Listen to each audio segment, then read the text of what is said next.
Hi, it's Lori Seeley, functional medicine health coach. Today, I'm going to talk to you about parasites. Okay, that might sound a little scary for you, but just bear with me because if you've been following me for a while, you know that I am big on helping people get rid of their candida. And so if you have candida, I hate to tell you this, but there's a good chance that you want to consider the possibility that you might also have parasites. Here's why. Candida can only thrive in a body that's got suppressed compromised immune system, not suppressed, compromised immune system. So, see, the thing is, the body should really be able to fight off a Candida overgrowth. So when Candida gets a little too feisty, if you have a good balance of microbes in your gut and you have enough stomach acid, your body should be able to fight off a Candida overgrowth. And so it follows that if you have a body that has a Candida overgrowth, that body is not able to fight it off on its own, right? And that body would also not be able to fight off a parasite infection on its own. So that's something like a parasite infection is also something that normally your body should be able to kill those things and help it exit out the back door all by itself because of the good bacteria in your gut that's supposed to be there and the nice high acid content in your stomach. But if you are missing those variables in your gut, then there's a good chance that you're not going to be able to naturally fight off Candida or parasites, okay? So I'm not saying that Candida and parasites necessarily always accompany one another, but if you have a Candida overgrowth, it is definitely worth investigating whether or not you also have parasites. Okay.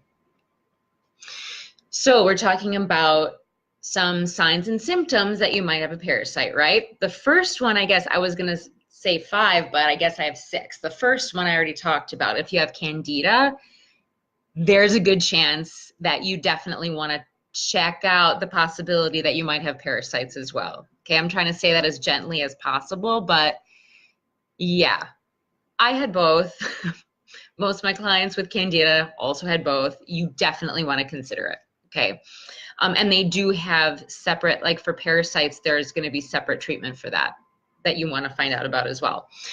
So the next symptom that I want to talk about is IBS and bloating. Now, I know that if you have Candida, that's going to sound, you're going to be like, well, of course I have IBS and bloating. I have Candida. Well, you know, more than one thing might be causing that. And if you have been treating your Candida for a really long time, you know, there's a possibility that you're doing a good job with that, but you still have parasites that are causing some other symptoms. I'm absolutely positive that that's what happened with me. We'll talk about what makes me think that a little later. So IBS and bloating. So here's the deal. Parasites like to hang out in the small intestine. And as we're digesting, right, food starts digesting in our mouth, continues digesting in the stomach, and then the next sort of stop is the small intestine. When food gets to the small intestine, it's not completely digested yet. So you've got food hanging out in there that's still, it's like chewed up, it's been spit at with your stomach acid and churned around a little bit, and it's, you know, it's closer to getting digested, but a lot of it isn't fully digested yet. So that what happens in the small intestine is enzymes in the small intestine help to break it down further so we can absorb the nutrients through the intestinal wall, right? Parasites like to hang out there because there's food there for them, right? It's our undigested food that we eat. And so you'll find that especially if you're eating foods that are high in sugar or high in starch, like beans or potatoes or like, you know, candy cake, whatever, that you're going to get bloated. right?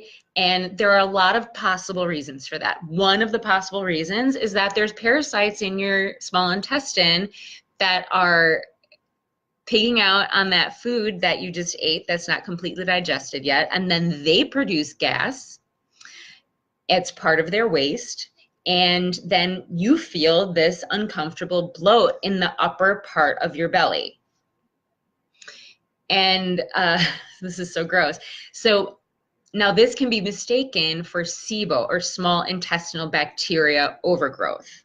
These things can exist together, but a lot of times you'll think, oh my gosh, I have SIBO, when you're feeling these symptoms. Well, they're the exact same symptoms of certain parasites that hang out and do the same thing that happens with SIBO. What SIBO is, small intestinal bacterial overgrowth, is when good bacteria is just in the wrong place. So you're not supposed to have a lot of bacteria in your small intestine. More of that good bacteria is in your large intestine or your colon, okay? So sometimes that valve between the small intestine and the large intestine gets weakened and doesn't close completely when it's supposed to. And so then what happens is some of the bacteria from the colon will crawl up into your small intestine, and it's going to have the same symptoms that I described just now. Okay, it's going to be the same thing. It's going to eat your starchy foods, beans, potatoes, whatever, and even fiber, like a lot of fiber. This happens when you have a lot of fiber too. So so the bacteria will do the same thing, eats the food, kind of farts in there, and makes you bloated, right? So a lot of times the parasite thing is mistaken for SIBO or exists in the same place. So my suggestion for you is that if you've treated for SIBO and it didn't help, there's a possibility that the cause might have been parasites and you're using the wrong thing to treat it. So moving on, another symptom that you might have a parasite is joint and muscle pain. So some people who have been diagnosed with arthritis don't have arthritis. They actually have parasites, because parasites can sometimes enclose themselves in a little sac and then they hang out in a person's joints or muscle tissue. And obviously that hurts, and they're like kind of because the parasites are in there and they're producing toxins in your joints. And so of course that's gonna cause inflammation. It's gonna bother you. Okay, so that's something that can be mistaken as arthritis. Also, skin conditions. Protozoa and intestinal worms can cause all sorts of skin conditions, including hives, eczema, rashes, and ulcers.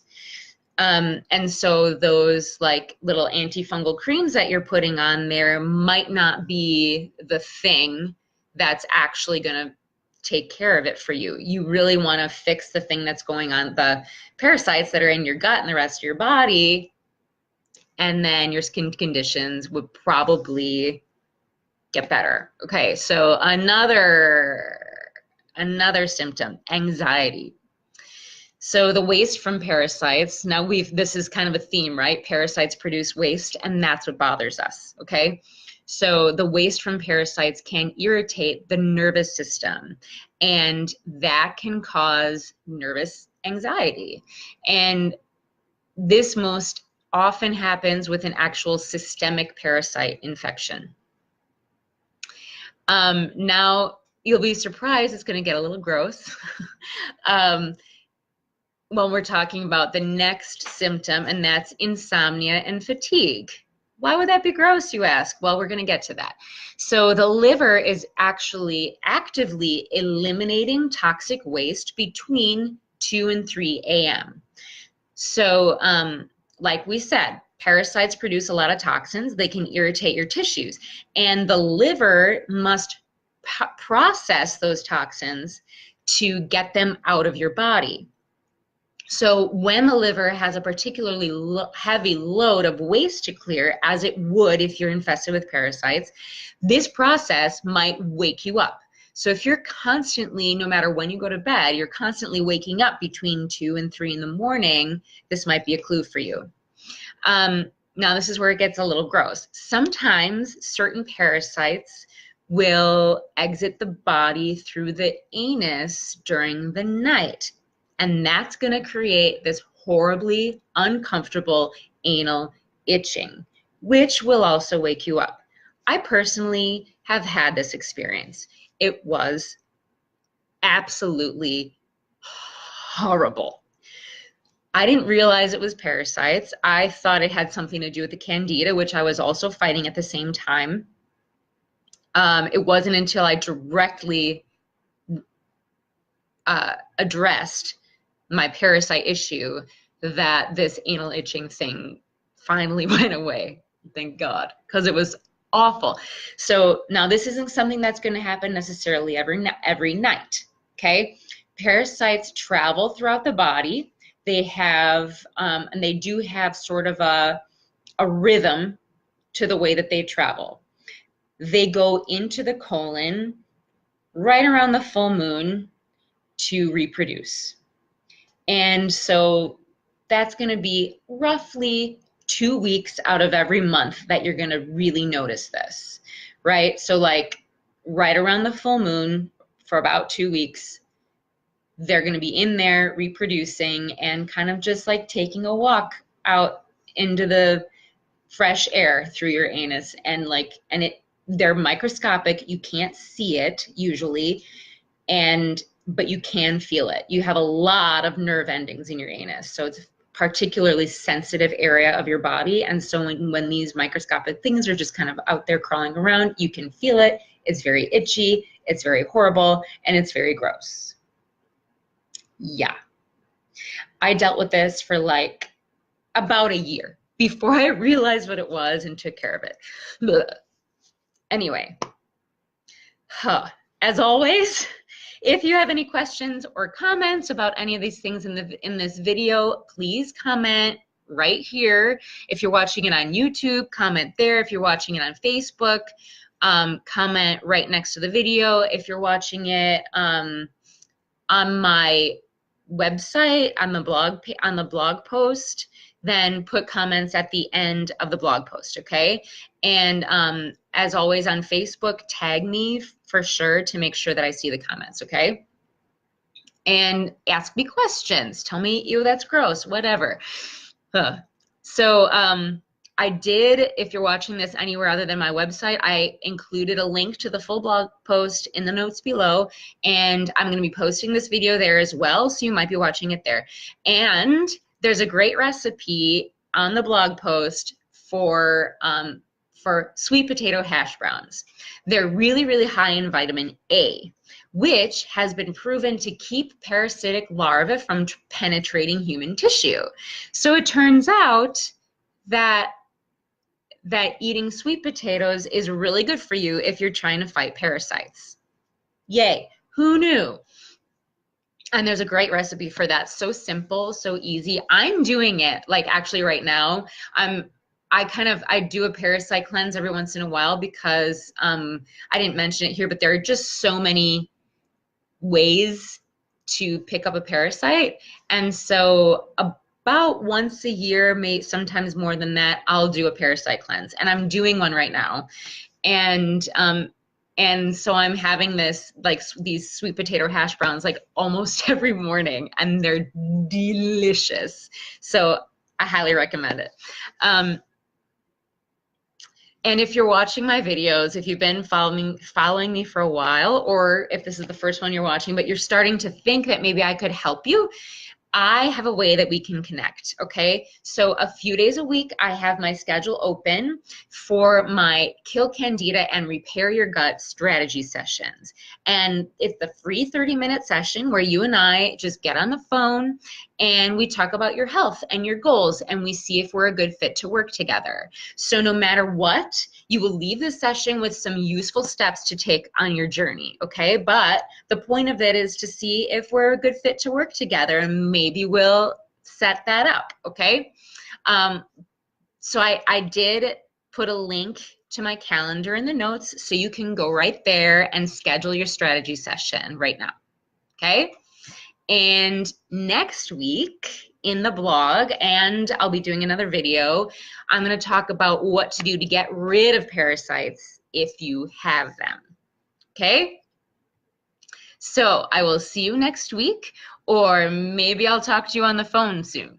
Okay, have a great week. Bye.